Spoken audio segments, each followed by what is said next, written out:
Number, the human ship so overpowered, the Galactic Council tried to ban it. Ambassador Kethvaros stood at the observation window of Nexus Station, his four eyes watching the endless darkness of space. Behind him, dozens of alien species moved through the Grand Hall, talking, trading, and making deals that shaped the future of 1,000 worlds. The Silithian ambassador had seen many things in his 300 years of life. He had watched empires rise and fall. He had negotiated peace between species that had fought for centuries. Nothing surprised him anymore, or so he thought. "Ambassador," his aide called out, rushing toward him with panic in his voice. "A ship is coming through the gate. It is human." Kethvaros let out a slow breath. Humans, the newest species to discover faster than light travel. They had stumbled onto the galactic stage barely a century ago, and the Council had welcomed them with the same polite smile they gave all newcomers. The elder races expected humans to spend the next 1,000 years catching up to everyone else.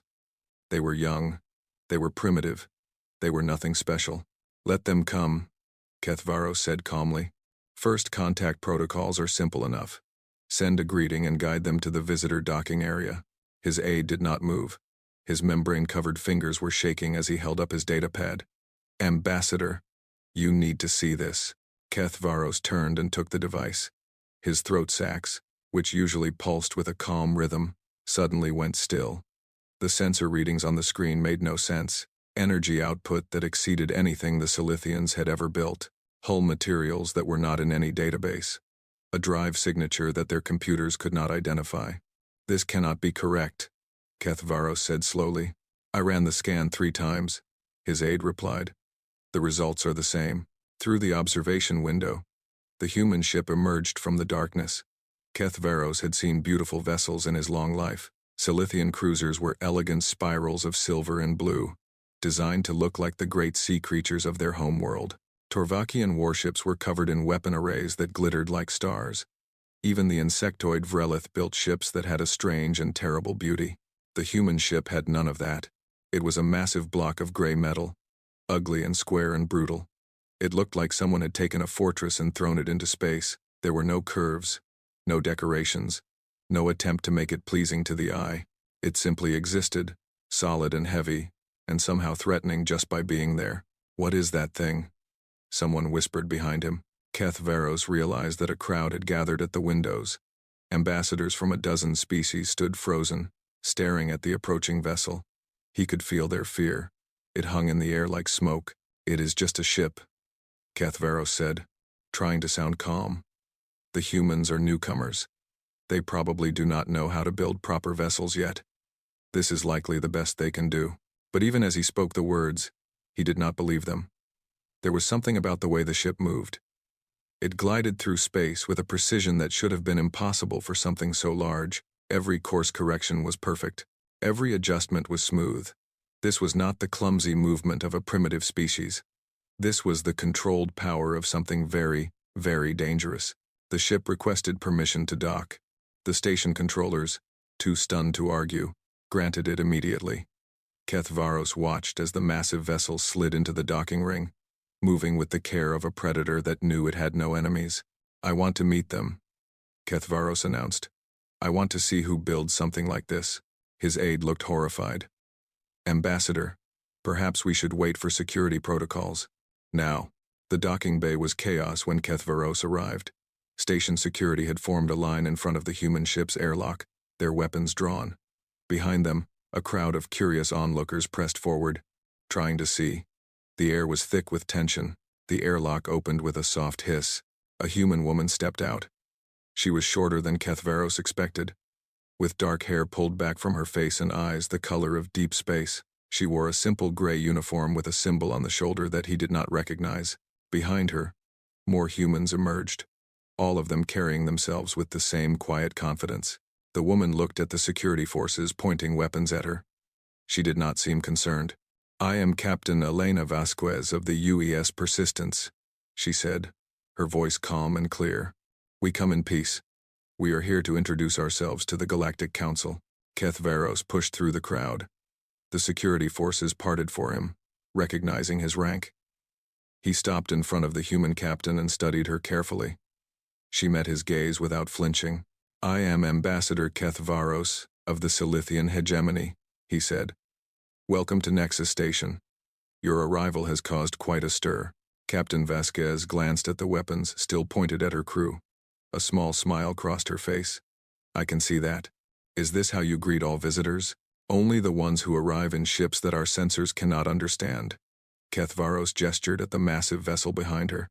Your ship, Captain. What is it?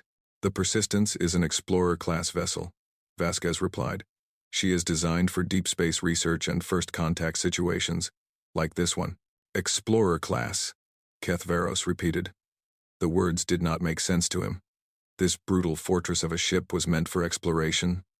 And the weapons? Standard defensive systems. The universe is a dangerous place, Ambassador. We prefer to be prepared.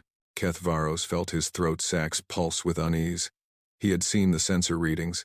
He knew what kind of firepower the human ship carried. If this was what humans considered standard defense, what did they consider actual weapons? Your ship's power output, he said carefully, is higher than our entire defensive fleet combined. How is this possible? Captain Vasquez tilted her head slightly, as if the question surprised her. We built it that way. Is there a problem? The question hung in the air. Around them, the crowd had gone completely silent. Every alien in the docking bay was staring at the small human woman who spoke of impossible power as if it were nothing special. No, Kethvaros said finally. No problem. Please, allow me to escort you to the council chambers. I am sure the other ambassadors will have many questions. As they walked through the station, Kethvaros noticed how the crowds parted for them. Word had spread fast. Everyone wanted to see the humans who had arrived in the terrifying ship. Some looked curious. Most looked afraid. Captain Vasquez walked beside him, her crew following in neat formation. She looked around at the alien architecture, the strange beings, the wonders of the station, with genuine interest. She did not look like a conqueror. She did not look like a threat. She looked like exactly what she claimed to be, an explorer seeing new things for the first time. But Kethvaros had survived 300 years by trusting his instincts, and his instincts were screaming at him that everything was about to change. Captain, he said quietly, your people are new to the galactic community. There are rules here, traditions, ways of doing things that have existed for thousands of years. Vasquez looked at him with those dark eyes. We are happy to learn, Ambassador. Humanity has always been good at adapting. That is what concerns me. Kethvaros admitted. For the first time, the human captain laughed. It was a warm sound, genuine and unguarded. Ambassador, we did not come here to cause trouble. We came here because we were curious, because we wanted to meet other species and learn about the galaxy. That is all. Kethvaros wanted to believe her. He truly did. But as they entered the council chambers and he saw the faces of the other ambassadors, he knew that the galaxy would never be the same. The humans had arrived, and they had brought something with them that no one was prepared for. They had brought power. Real power. The kind of power that made empires nervous. The question now was simple. What would they do with it? Number the human ship so overpowered. The Galactic Council tried to ban it. 3 weeks had passed since the Persistence arrived at Nexus Station. Captain Elena Vasquez had spent most of that time in meetings, answering questions, and trying to convince nervous aliens that humanity meant no harm. It was exhausting work. Every species seemed convinced that humans were secretly planning to conquer the galaxy. Every conversation felt like walking through a field of hidden traps. Today was supposed to be different. Today, the Persistence was leaving Nexus Station to continue its exploration mission. Captain Vasquez stood on her bridge, watching the station grow smaller on the view screen. Around her, her crew worked quietly at their stations, happy to finally be moving again. Captain, Lieutenant Park called out from the sensor station. I am picking up a distress signal. Civilian convoy, about 2 hours from here. They are under attack. Vasquez turned sharply. Under attack by whom? Checking now. Park's fingers danced over his controls. His face went pale. Krithax raiders, Captain. 12 ships. The convoy has no weapons. They are sitting targets. The Krithax. Vasquez had learned about them during her time at the station. They were a species of pirates and slavers who preyed on weaker vessels. The Galactic Council had been trying to stop them for centuries without success. They were brutal, ruthless, and very good at what they did. How long until the convoy is destroyed? Vasquez asked. At current attack rate, maybe 30 minutes. Probably less. Vasquez did not hesitate. Set a course, maximum speed.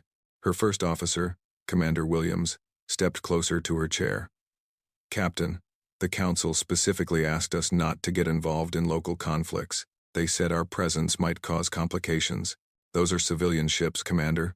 Families, children. We are not going to sit here and watch them die because some politicians are nervous about our ship. Williams nodded slowly. He had known what her answer would be. He had served with Vasquez for 10 years. She never left anyone behind if she could help it. The Persistence jumped to faster than light speed. They arrived in the middle of chaos. The convoy was a collection of small transport ships, designed to carry passengers and cargo between worlds. They had no armor, no weapons, nothing that could protect them from the Krythax raiders, circling like wolves around wounded prey. 3 of the transports were already burning. Escape pods drifted through the debris, but the Krythax were shooting them down one by one. They were not interested in taking prisoners today. They were sending a message. All hands to battle stations, Vasquez said calmly. Lieutenant Park, identify the lead Krythax ship. The big one in the center, Captain. It is twice the size of the others. Target it first. Disable. Do not destroy. I want to give them a chance to surrender. The Krythax ships noticed the Persistence as it dropped out of faster-than-light travel. For a moment, nothing happened. The raiders probably could not believe what they were seeing. One ship, arriving alone, against 12 of them. Then the lead Krythax vessel opened a communication channel.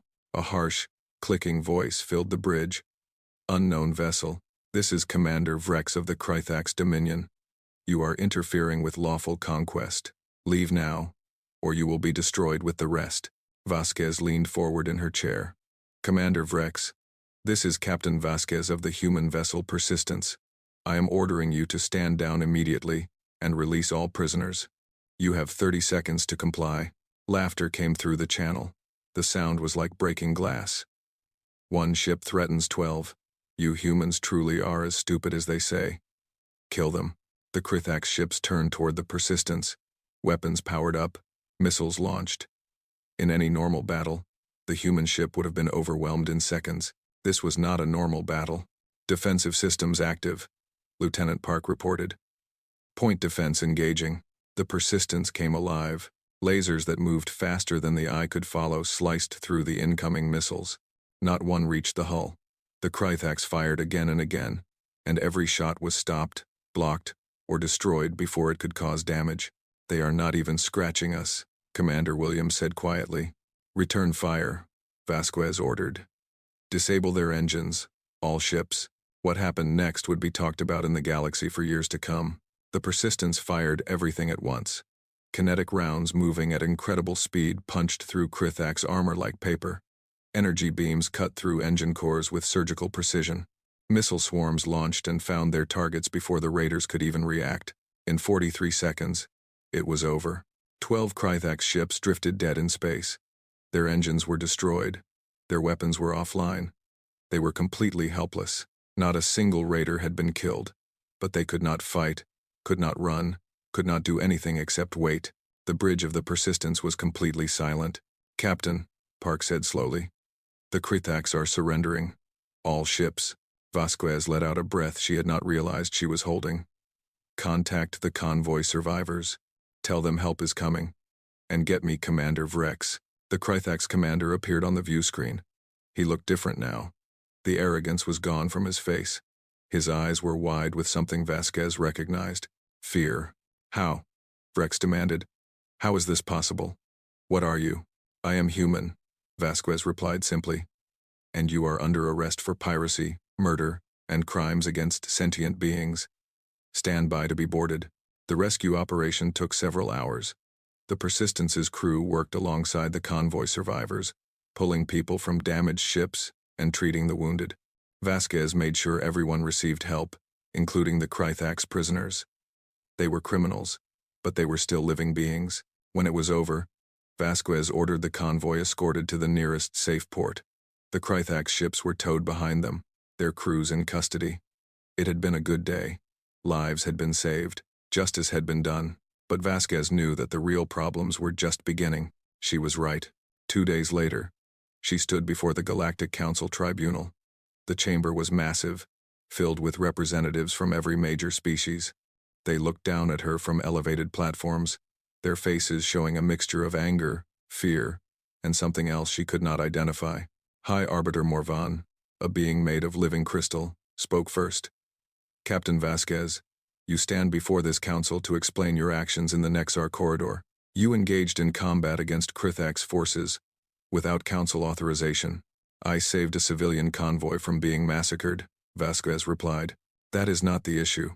Morvan waved a hand, and holographic displays activated throughout the chamber. They showed the battle from multiple angles.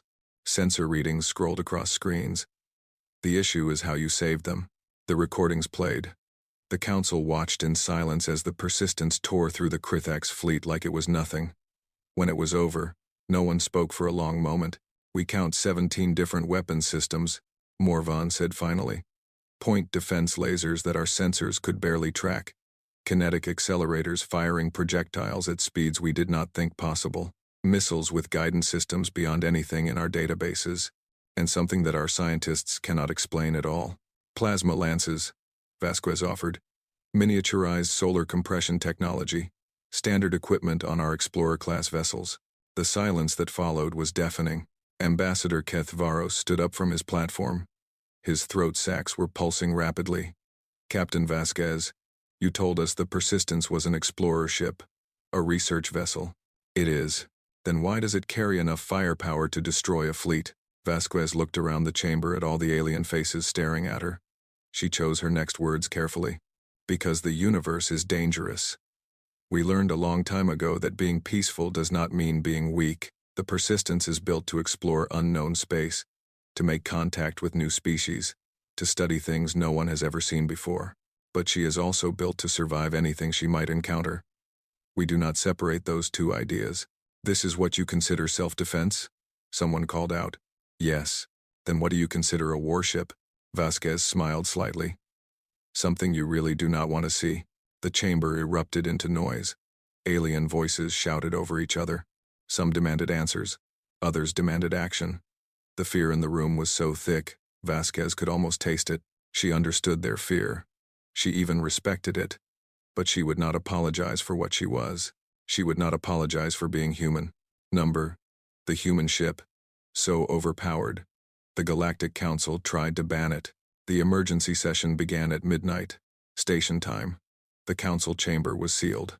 Guards stood at every entrance with orders to let no one in or out. 17 species had sent their highest-ranking representatives to this meeting.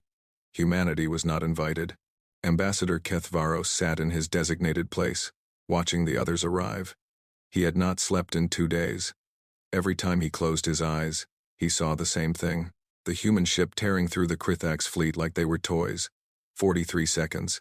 That was all it had taken. 43 seconds to destroy everything the galaxy thought it knew about power.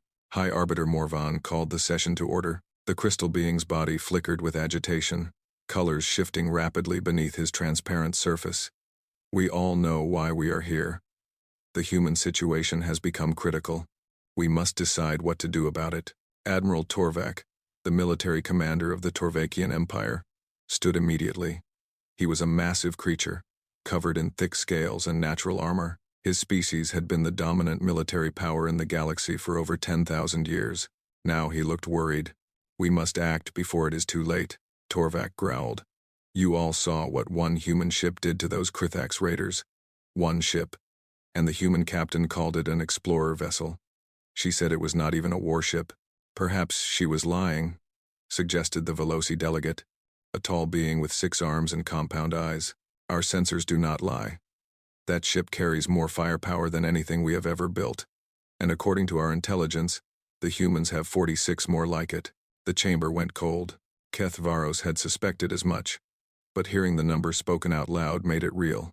47 ships.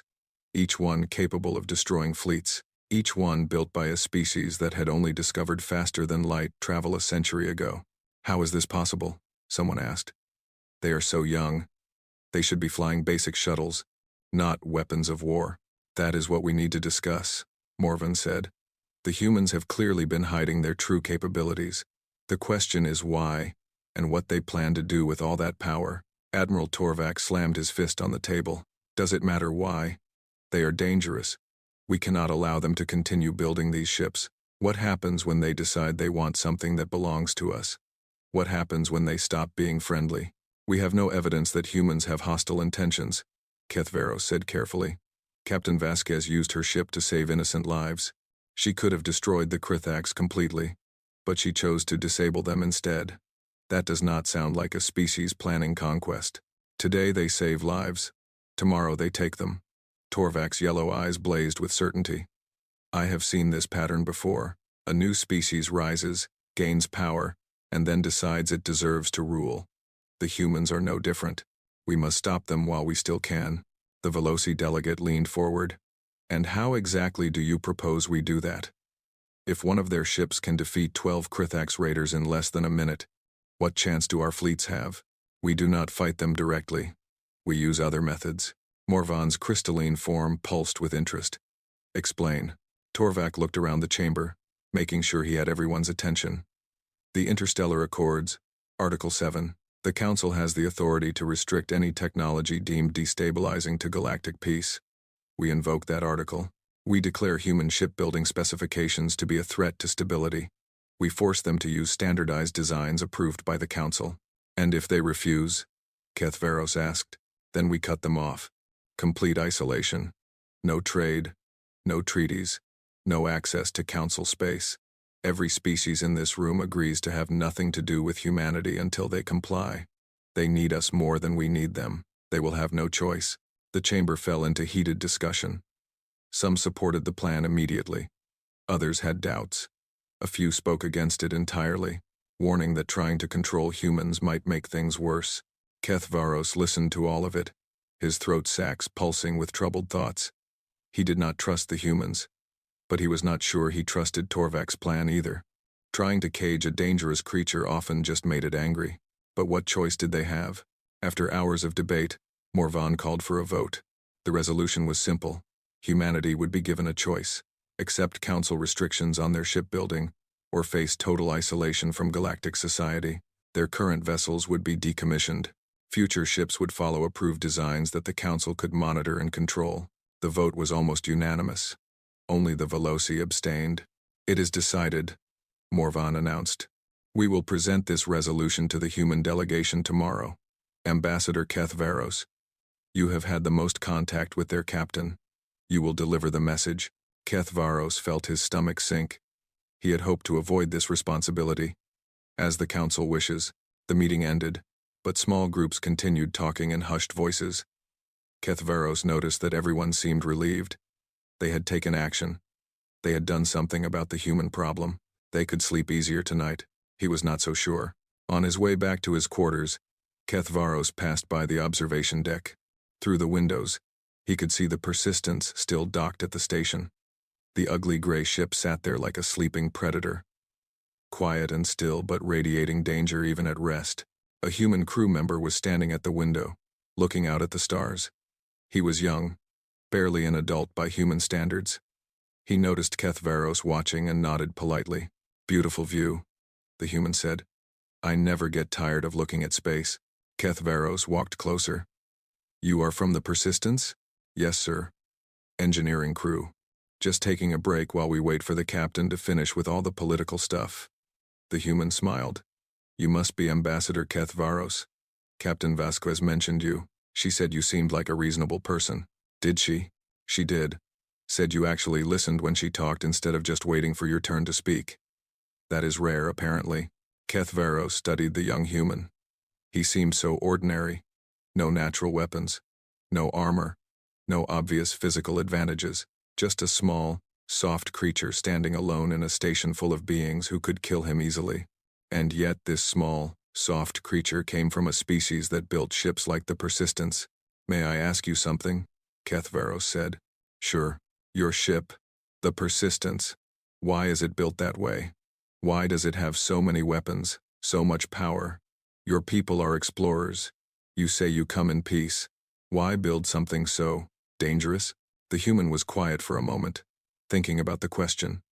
When he answered, his voice was serious. Did you ever hear about Earth? Our home world? I have read some reports. Then you know about the asteroids, the ice ages, the volcanoes, the plagues. The human looked out at the stars. Everything on our planet tried to kill us. The planet itself tried to kill us.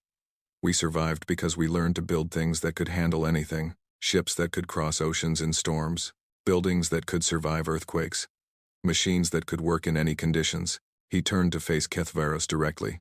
When we finally reached space, we found out the universe was even more dangerous than our planet. Radiation that could cook us alive, temperatures that could freeze us solid, objects moving fast enough to punch through any hull. So we built ships that could survive all of it. Not because we wanted to scare anyone, because we wanted to live. Kethvaros did not know what to say. The explanation made sense. It even sounded reasonable, but it did not change the fact that humanity had built the most powerful ships in the galaxy and nobody knew what they planned to do with them. Your captain, Kethvaros said finally. Do you trust her? The human laughed. With my life. Every day. Then tell her to be careful tomorrow. The council has made a decision about humanity. She may not like what she hears. The young human's expression changed. The friendly smile faded into something harder, something that reminded Kethvaros, just for a moment, of the ship waiting outside. Thank you for the warning, Ambassador. I will tell her. Kethvaros nodded and walked away. Behind him, the human turned back to the window, staring out at the stars with eyes that suddenly seemed much older than his face. Tomorrow would change everything. Kethvaros could feel it in his bones. He just was not sure if that change would be for better or worse. The human ship so overpowered. The Galactic Council tried to ban it. Ambassador Chen Wei-Lin stood alone in the center of the council chamber. She was Earth's official representative to the Galactic Council, a diplomat with 30 years of experience. She had negotiated trade agreements, resolved territorial disputes, and talked down more than one angry government.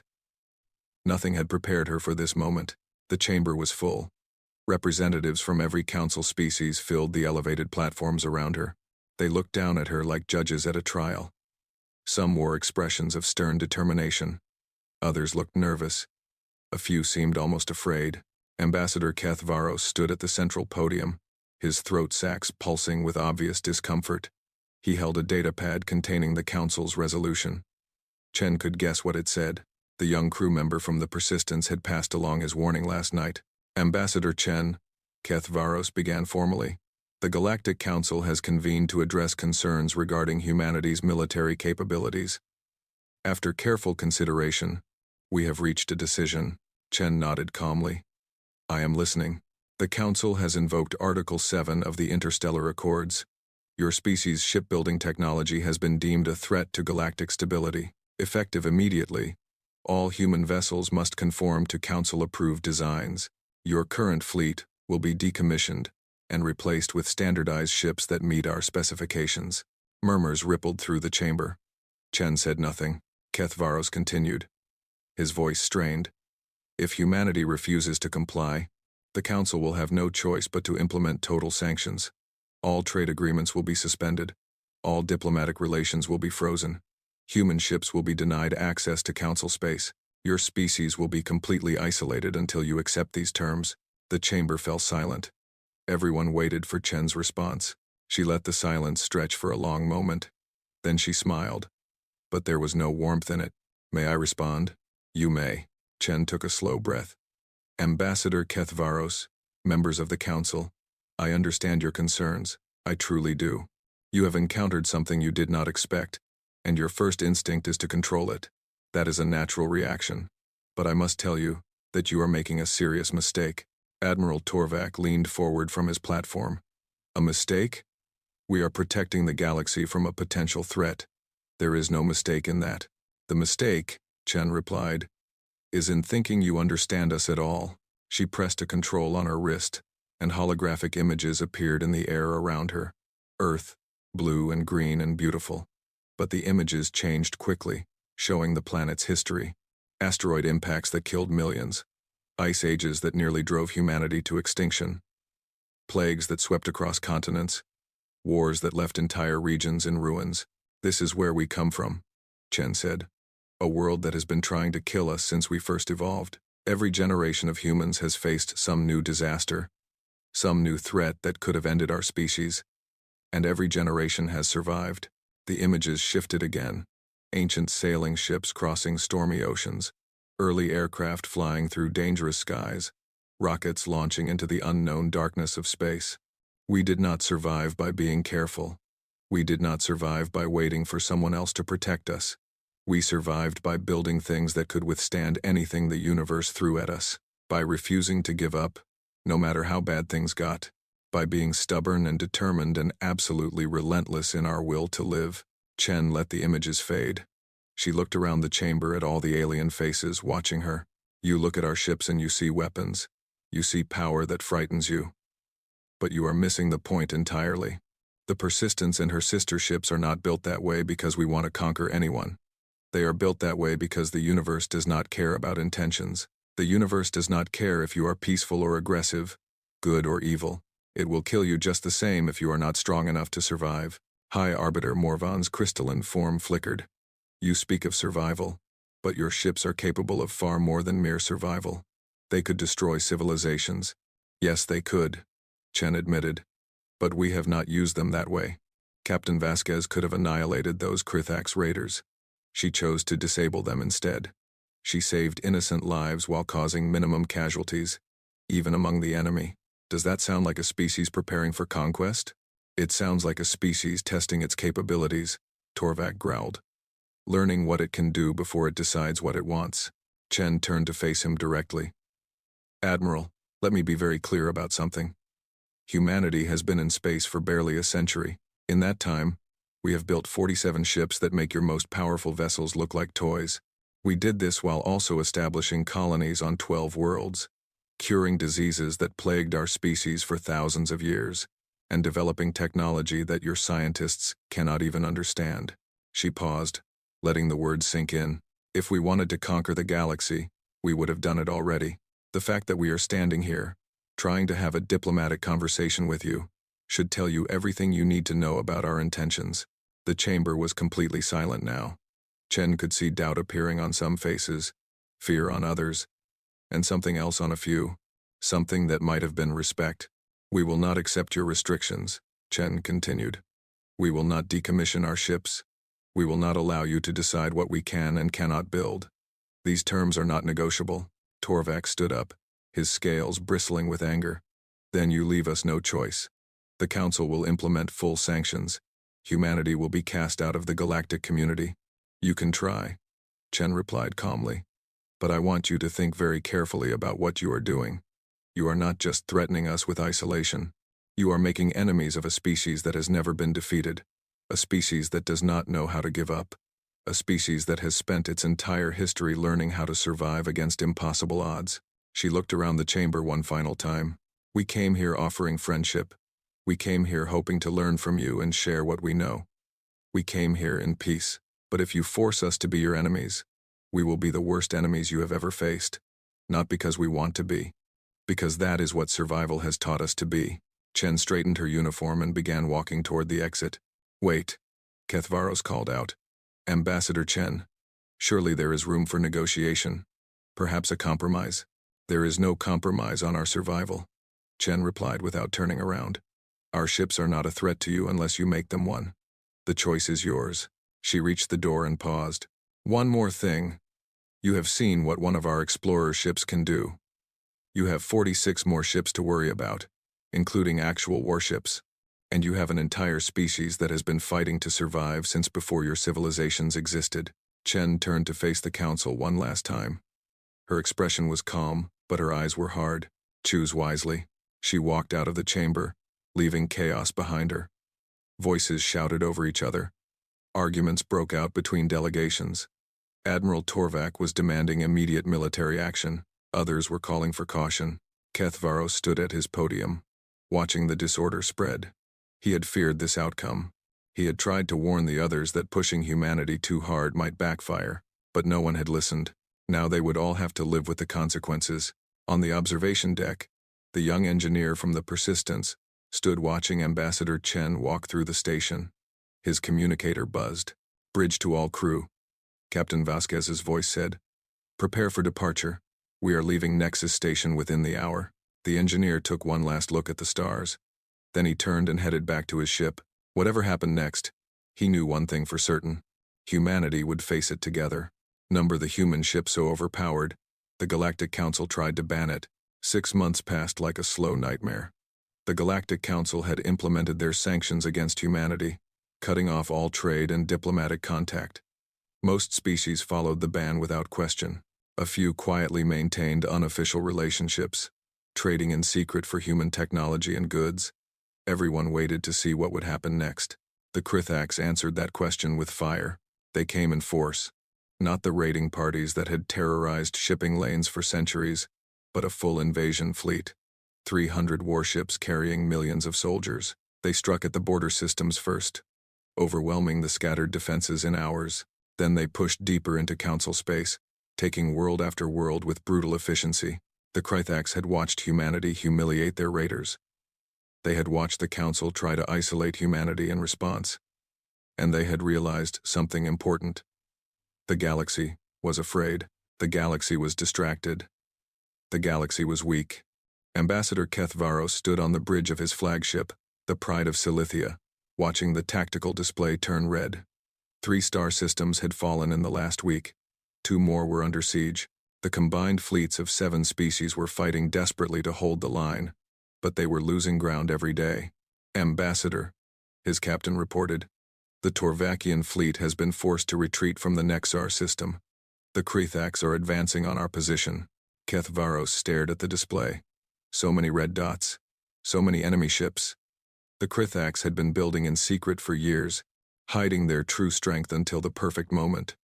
Now that strength was overwhelming everything in its path. How long until they reach us? He asked. 12 hours. Maybe less. 12 hours. Kethvaros looked around the bridge at his crew. They were good people. Brave people.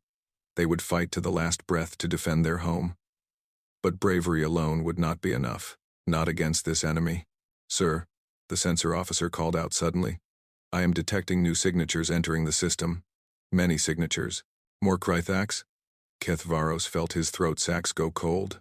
No, sir. These signatures are. The officer's voice trailed off in disbelief. Sir, they are human. Kethvaros rushed to the sensor station. The display showed 47 new contacts dropping out of faster-than-light travel. 47 brutal, ugly, beautiful ships, arranged in perfect formation. At their center, leading the fleet, was a ship he recognized immediately. The Persistence. A communication channel opened. Captain Elena Vasquez's face appeared on the main screen. She looked tired but determined. Behind her, her bridge crew worked at their stations with calm efficiency. Council forces, this is the United Earth Navy. We are aware that your council tried to ban our ships and isolate our species. We are also aware that you are currently facing an extinction-level threat from the Krithax. Vasquez paused, and Kethvaros saw a hint of a smile cross her face. We are going to help anyway, because that is what humans do. The communication ended. On the tactical display, the human fleet was already moving, spreading out into attack formation. The Persistence took point position, accelerating toward the approaching Krithax armada. Kethvaros could not speak. He could only watch. The Krithax commander must have recognized the human ships. His fleet hesitated, breaking their formation as captains tried to decide what to do. They remembered what one human ship had done to their raiders. Now they faced 47 of them. The Persistence fired first. Plasma lances blazed across the void, cutting through Krithax warships like sunlight through shadow. Kinetic rounds followed, punching holes in hulls that were supposed to be impenetrable. The human fleet swept forward like a wave, their weapons filling space with destruction. The Krithax fought back. They outnumbered the humans 6-1. Their commanders screamed orders, trying to organize a defense. Thousands of missiles launched at the attacking fleet. Countless energy beams targeted the advancing ships. None of it mattered. The human ships moved through the chaos like they belonged there. Point defense systems erased incoming fire before it could connect. Shields held against attacks that would have destroyed any other vessel. The Persistence led the charge, her captain pushing directly toward the Krithax command ship. Kethvaros watched a human destroyer take fire from 12 different directions at once. Its shields flickered but held. It returned fire with all weapons, destroying 3 enemy ships in a single barrage. Then it kept moving forward, hunting for more targets. "This is not possible," his captain whispered. "How are they doing this?" Kethvaros did not answer. He was remembering a conversation from months ago.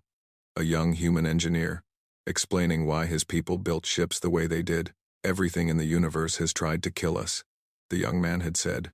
"We learned to be more dangerous." The battle lasted 4 hours. When it was over, the Krithax invasion fleet was scattered debris. Not one human ship had been destroyed. Several had taken damage, but none seriously enough to affect their fighting ability. The greatest military threat the galaxy had faced in 1,000 years had been broken by 47 ships and the stubborn determination of a species that refused to lose. Search and rescue operations began immediately. Human crews worked alongside their former enemies, pulling survivors from wrecked ships and treating the wounded. They saved everyone they could, including Krithax prisoners. The humans showed mercy, even in victory. 3 days later, Kethvaros received an invitation to visit the Persistence. He accepted without hesitation. Captain Vasquez met him at the airlock. She looked exhausted but satisfied. The battle had taken everything from her and her crew. But they had won. They had done what they came to do. "Ambassador," Vasquez said, nodding politely. "Thank you for coming. Thank you for saving us," Kethvaros replied. The words felt inadequate, but he did not know what else to say. Vasquez led him through the ship to an observation deck. Through the windows, Kethvaros could see the Allied fleet, battered but alive. Human vessels moved among them, helping with repairs and providing supplies. Ships that had been enemies a few months ago were now working together. "Why?" Kethvaros asked finally.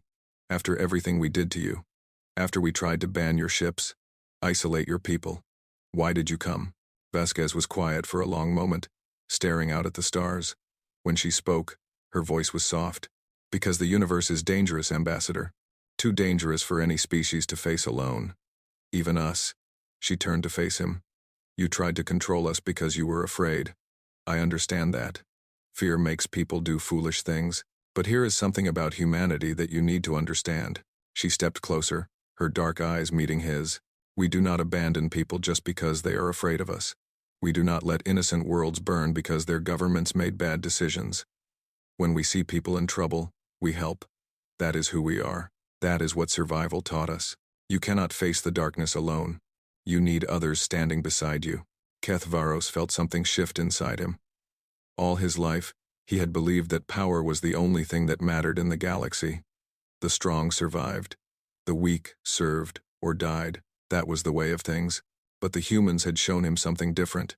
They had power beyond anything he could imagine, and they had used it to save the very people who had tried to destroy them.